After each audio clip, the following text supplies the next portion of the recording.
మహాకుంభమేళ భోగి రోజున ప్రారంభమయ్యే కుంభమేళ శివరాత్రితో పూర్తవుతుంది. దీని వెనుక పురాణంలో ఒక కథనం ఉంది. అమృతం కోసం క్షీరసాగర మథనం చేశారు దేవతలు, రాక్షసులు. అప్పుడు వెలువడిన అమృత కలశాన్ని జయంతుడు అనే కాకి నోటకరుచుకుని భూమి చుట్టూ తిరుగుతుంది.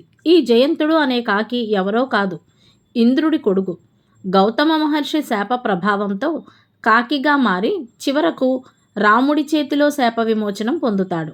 అహల్యపై మనసు పడిన తండ్రి కాంక్ష తీరాలంటే గౌతముడిని బయటకు పంపించాలని ఆలోచిస్తాడు జయంతుడు. అందుకే కాకి రూపంలో గౌతమ మహర్షి ఇంటి ముందుకు వెళ్ళి అరుస్తాడు. కాకి అరుపు విని నదీ స్నానానికి బయలుదేరతాడు గౌతముడు. ఆ తరువాత కాకి రూపంలో వచ్చింది జయంతుడు అని తెలిసి కాకిగానే మారిపో అని శపించాడు.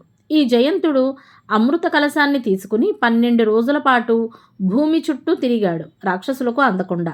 మానవులకు ఏడాది కాలం అంటే దేవతలకు ఒక రోజుతో సమానం.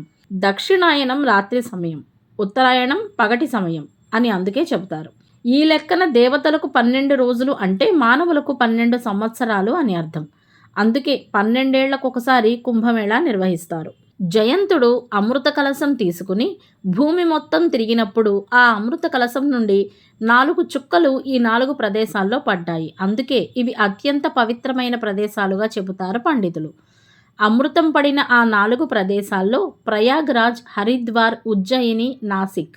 అందుకే వీటిని వైకుంఠంతో సమానమైన ప్రదేశాలు అంటారు. గంగా, యమున నదుల సంగమ ప్రదేశంలో సరస్వతి అంతర్వాహినిగా ఉంటుంది.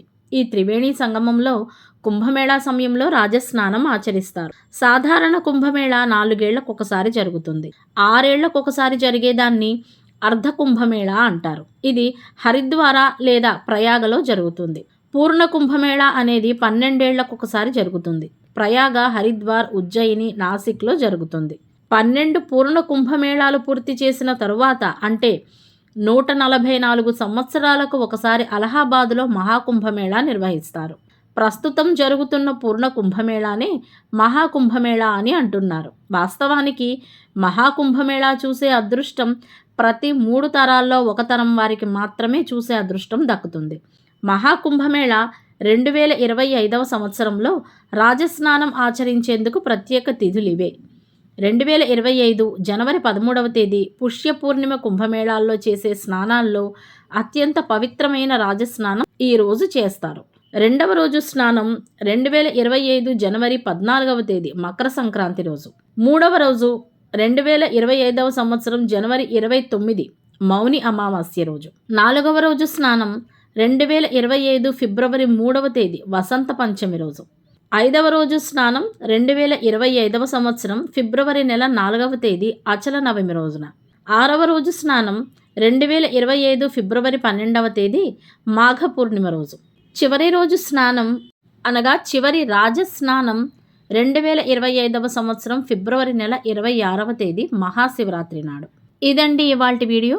వీడియో నచ్చితే కనుక ఒక లైక్ చేసి మన ఛానల్ను సబ్స్క్రైబ్ చేసుకుని మీ సపోర్ట్ను మాకు అందజేస్తారని ఆశిస్తున్నాం. నమో వెంకటేశాయ. లోకా సమస్త సుఖినో భవంతు. సర్వం శివార్పణం.